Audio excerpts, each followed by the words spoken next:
Hello everyone, my name is Garutay. And for today's video, gagawa ako ng reaction tungkol dun sa napakainit na issue tungkol kay Mike Defensor at sa kanyang KTV bar na ni-raid na NBI. So guys, alam niyo ba na yung latest issue tungkol kay dating Congressman Mike Defensor, di ba? Sabi ko lang. Yung KTV bar at hotel na ni-raid ng NBI dun sa Pasig City. Noong April 21, 2026. At nakikita doon sa video guys na may na-raid pa ng mga kababaihan. So sabi ng NBI, may ebidensya daw na may human trafficking at sex exploitation doon. So, grabe di ba?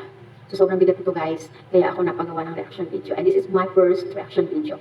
So sana, supportahan nyo guys kasi parang nainggan nyo kung gumawa ng mga reaction video dahil gusto na issue ngayon sa government natin, di ba?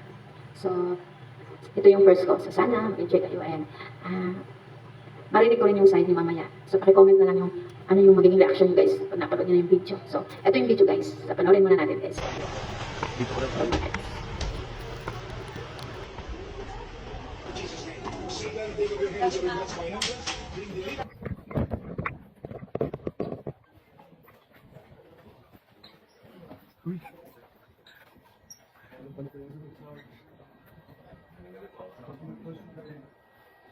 Kanina yan, sir. Kanina po yan.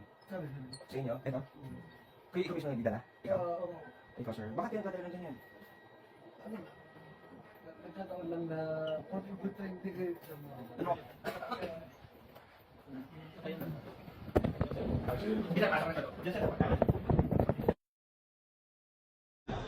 Sir. Excuse me. Hey, you gotta do it. Stay there, stay. You gotta do it, me. Stay there. Why? This is alright. This is NBI. Okay. Yeah. You cooperate, okay? You cooperate. No. You cooperate, okay? No.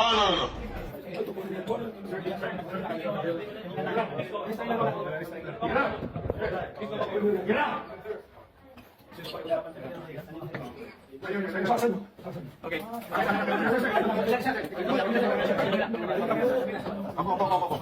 Yes, dito kung pili yung mga customer ng kanilang kukunin na babae bago dalhin doon sa kwarto sa taas na meron palang access doon sa isang hotel na katabi ng KTV bar na ito.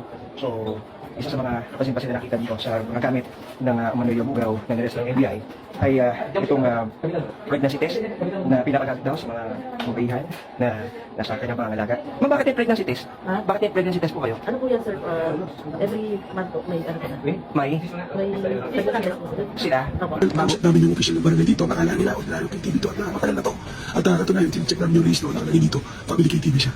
So, ang masama dito, meron pa kami mga nakita dito na sa pribadong kwarto, may dalang mga pinagbabawal na kamot. Kasama namin ng CSWD dito para i-arrest sila. No? So, tingnan namin kasi baka maaaring may ibang minuto din dito. So, ipoprocess natin na tutulungan natin sila to recover from the trauma na mahal pinagdaanan nila dito sa lahat nito. So, ayun guys, nakita natin yung video, di ba? So, ayon sa NBI, matagal na lang sinusubaybayan yung lugar. So, lumabas daw na konektado dito ang asawa at ang anak ng defensor at pati siya daw ay isasama sa kaso dahil may hawak daw siyang malaking porsyento sa nasabing kumpanya. So, sinabi pa nila na ginamit daw itong headquarters noong tumakbo bilang mayor si defensor.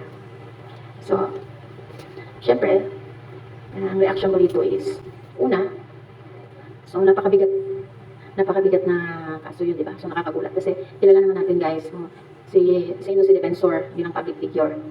So kung totoo man na may ganyan siyang mga illegal na gawain, so nakakabahala. Kasi maaaring kaya nag-iingay. Kasi gusto niya yung mapalitan yung kasalukuyang namamahalat ng gobyerno para magkaroon siya ng protection, di ba? Sa mga negosyo niya. Hindi natin alam. So reaction ko lang yun guys. So sarili kong opinion yun guys. And then, pero siyempre kung totoo man ng mga ebidensya at dokumento ng mga NBI, hawak ng NBI, so siyempre, talagang dapat investigahan at investigahan mga dokumento na hawak ng NBI at yung maayos na pag-iimbestiga, yung walang halong katulad ng ibang pag sila yung may hawak, syempre parang mas lumalamang yung power nila. So dapat patas na pag-iimbestiga para kung sino man yung kumalit na maupo, syempre hindi na naman palalakasin na naman kasi kulang sa ebidensya, ganun, di ba? So, kailangan yung talagang mabigat na ebidensya para kung ano-ano man, sino man pumalit na admin sa susunod na eleksyon, syempre, ebidensya pa rin yung mananaig, di ba? Kahit sabihin natin na hindi, makakalabas din yan. Pero at least, yung taong bayan, satisfied tayo na hindi, meron talagang ebidensya, mabigat yung ebidensya na totoo lahat ng pinakita ng NBI. So, doon lang tayo sa totoo. Huwag tayo sa mga fake news, guys. Kasi pag fake news, wala. Parang niloloko lang natin yung sarili natin. Naniniwala tayo sa mga hindi totoo. Bakit? Kasi nga, dahil gusto natin yung kabilang kampo. So, wag ganun. Dapat sa totoo lang tayo. Kung ano yung totoo, doon tayo. Doon tayo manindigan, guys. Yun yung paniwalaan natin. Okay? And then, hindi pwedeng palampasin ng human trafficking, di ba? Kita naman natin, guys. Na mayroong mga babae doon. So, sabi ng NBI, may human trafficking talaga. At may mga, ano pa nga doon, na nagdudroga, di ba? So, dapat makasuhan talaga. Kasi, labag yun sa karapatang pantao nila. Kung totoo man, di ba? Nasa ano naman yun pag inimbestigahan na. So, napakabigat nun. So, hintayin na lang natin, guys, para yung magiging resulta. Sa kabilang banda, guys, syempre, sinasabi ni Defensor na pang-political lang or political attack lang daw ang ginagawa ng pagre-raid sa ano nila at wala daw katotohanan ng mga paratang. Nag-aalala din daw sila sa empleyadong nawala ng trabaho. So, kung ano-ano man, katotohanan lang talaga, guys. Doon tayo sa totoo. So, may dalawang scenario. So, hintayin natin kung alin ang totoo doon. The evidence, doon tayo sa may totoong ebidensya. So, para sa akin, ang mahalaga dito ay ang katotohanan at hustisya. So, kung may kasalanan, dapat talagang managot. Pero kung wala, dapat linawin din para hindi masira ang pangalan nila at ang mga taong nasangkot. So, hintayin na lang natin ang resulta. Hintayin na lang natin yung resulta ng ginagawang investigation ng NBI. And then, sa pag naman ni Mike Defensor, kung meron siyang mabigat na ebidensya, kaya ng proteksyonan yung binabato sa kanya na allegation, then go. Hintayin na lang tayo, guys, kung ano yung katotohanan. Diba? And then, sana na-enjoy nyo yung video na to, yung reaction ko for today. And then, sana huwag nyo kalimutan, guys, mag-subscribe.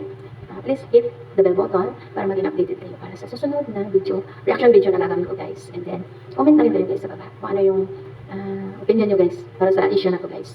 Na grabe yung politika sa Pilipinas. Guys, yun, grabe talaga. Daming mga issue. Hindi mo tapos-tapos ng mga issue. Hindi mo na alam sa yung papaniwalaan mo. So, bago tayo maniwala, guys, lalo na sa maraming mga fake news na lumalabas, mag-research muna tayo, guys, para hindi tayo mabiktima ng fake news, okay?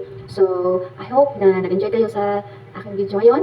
At sana, supportahan niyo pa yung gagawin ko mga reaction videos sa mga darating na araw pa. Thank you so much, and see you on my next vlog. Bye-bye!